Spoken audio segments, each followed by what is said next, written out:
Welcome to This Explainer, where we are diving deep into one of the most powerful and honestly, one of the most misunderstood principles from Napoleon Hill's absolute masterpiece, Think and Grow Rich. You've probably heard the saying, knowledge is power, your entire life, right? Well, it's a nice thought, but what if I told you that's not the whole truth? According to Hill, just having knowledge is like saying a pile of bricks is a house. Yeah, it has the potential, but something absolutely crucial is missing. Okay, so let's really dig into this. Because understanding this missing link, this secret ingredient, is exactly what separates the dreamers from the doers and the students from the real titans of industry. Right from the get-go, Napoleon Hill makes this super important distinction. He argues that not all knowledge is created equal. In fact, he says it basically comes in two fundamental types.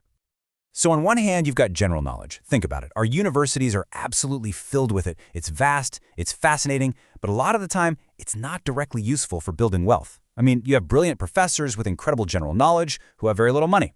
But then you have specialized knowledge. This is the good stuff. This is knowledge that is organized, it's focused, and it's intelligently directed through practical plans to achieve a very specific end. That is the kind of knowledge that attracts big money. Now, here's a kind of a radical idea for you. You don't even need to possess all this specialized knowledge yourself. And there is no better example of this in action than the story of the automotive giant himself, Henry Ford. So get this. During a libel suit, the opposing lawyers thought they had this really clever plan. They knew Ford had very little formal schooling, so they tried to humiliate him on the stand to prove to the jury that he was just some ignorant guy who got lucky. So they started just peppering him with all these random trivia questions, stuff you'd find in a high school history book.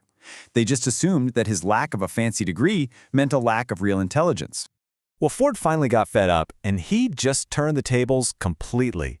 He pointed his finger at the lawyer and delivered this devastating response, and it just silenced the entire courtroom. He wasn't being arrogant. He was explaining a much higher level of efficiency, a deeper definition of what it means to be educated. So here's the crucial point. An educated person isn't some walking encyclopedia. No, they're a master organizer. They know how to define a problem, they can identify the exact knowledge needed to solve it, and most importantly, they know where to get that knowledge, usually by surrounding themselves with a team of experts, what Hill famously called a mastermind group. Okay, so let's get practical. How does this actually build into a strategy that you can start using today? Because this isn't just some old theory, it's a literal blueprint. The process that Hill lays out is a really clear four-step path. It all starts with purpose. I mean, you can't find what you need if you don't even know what you're trying to build, right? From there, you locate your sources, you organize all that information into a real practical plan, and then you get to the most crucial step of all. You put that plan into action. And you know what the best part is? These sources are more accessible right now than at any other point in human history. Your own experience is obviously invaluable, but you can turbocharge it with everything from the internet to what Hill considered one of the most effective methods for working people, home study and night courses. Now, to help you actually take this and organize it into a workable plan, I've put together a really detailed study guide for you. If you'd like to get it for free, just comment the word ONE, that's O-N-E, below, and we'll send it right over to you. So, now you have the framework for acquiring knowledge.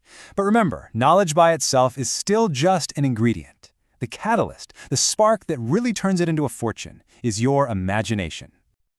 Let's see how this incredible formula actually plays out in the real world. Hill shares this story of a man who suddenly found himself unemployed. He had specialized knowledge in bookkeeping, but let's be real, so did thousands of other people. His big breakthrough came when he imagined a totally new way to deliver that service. He created portable accounting offices inside of delivery trucks to serve over 100 small merchants. See, he didn't invent accounting. He just combined his knowledge with a creative delivery system. That was the spark. And this formula isn't just trapped in the past either. Just think about a teenage Bill Gates focusing with his laser-like intensity on the specialized knowledge of computer programming, back when computers were still the size of a room. He and Paul Allen had the skill, for sure, but their true genius was their imagination. They envisioned a future where a computer would be on every single desk and in every home, and then they licensed their software to IBM in a deal that made that wild vision a reality. Or what about a story that started not with some grand business plan, but actually out of pure frustration? Mary Kay Ash decided she was going to write a book to help other women succeed, just writing down her specialized knowledge of sales and motivation. And as she was writing, she had this aha moment. She realized she hadn't just written a book, she had accidentally created the entire business plan for her dream company. Her imagination transformed her own experience into this revolutionary model that's empowered millions. And finally, sometimes acquiring the knowledge you need requires an almost obsessive level of dedication. Take Walter Chrysler. He was already a huge success in the railroad industry. He took his life savings, bought a car, and never even drove it. This just shows the incredible dedication required to gain true, hands-on, specialized knowledge. He took that car apart and put it back together again and again and again until he understood it inside and out. He literally built his expertise bolt by bolt before he ever started his company. All of these stories prove the same incredibly powerful point. Success isn't about what you know in general. It's about identifying the specific knowledge you need, going out and getting it, and then applying your own unique imagination to create massive value.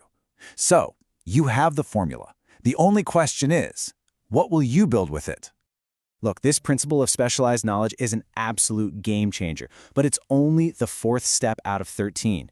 To continue your journey and really master this entire philosophy, go ahead and click the playlist that's on your screen right now to dive straight into the next principle.